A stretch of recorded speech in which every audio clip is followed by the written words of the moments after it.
Hi friends, welcome to mom's kitchen. ఈరోజు egg masala curry ఎలా చేయాలో చూపించబోతున్నాను. ఇప్పుడు ఒక ప్యాన్ పెట్టుకొని అందులోకి ఒక స్పూన్ నువ్వులు, ఒక స్పూన్ ధనియాలు, లవంగాలు, దాల్చిన చెక్క, ఇలాచీ వేసుకొని వేయించుకుందాం. మసాలా గ్రేవీ కోసం 4 టమాటాలు ముందుగా వేయించి పెట్టుకున్న మసాలాలు వేసుకొని కొద్దిగా వాటర్ వేసుకొని పేస్ట్ చేసి పక్కన పెట్టుకుందాం. ఇప్పుడు ఒక ప్యాన్ పెట్టుకొని అందులో ఆయిల్ వేసుకొని కట్ చేసి పెట్టుకున్న ఆనియన్స్ వేసి ఫ్రై చేసుకోవాలి. ఆనియన్స్ ఫ్రై అయిన తర్వాత ఒక స్పూన్ అల్లం వెల్లుల్లి పేస్ట్, హాఫ్ స్పూన్ పసుపు వేసుకొని కలుపుకోవాలి. అందులో 2 పచ్చిమిర్చి కూడా వేసుకోవాలి. ముందుగా రెడీ చేసి పెట్టుకున్న పేస్ట్ కూడా వేసుకొని కలుపుకోవాలి.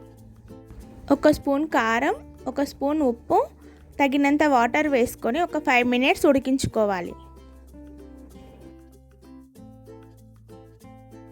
ఇప్పుడు ఇందులోకి బాయిల్ చేసుకున్న ఎగ్స్ వేసుకొని ఒక 10 నిమిషాలు ఉడికించుకుందాం. గ్రేవీ దగ్గర పడిన తర్వాత అందులోకి కొత్తిమీర వేసుకొని కలుపుకుందాం. Tasty egg masala curry ready. ఇది చపాతీలోకి, రైస్లోకి చాలా బాగుంటుంది. తప్పకుండా ట్రై చేయండి.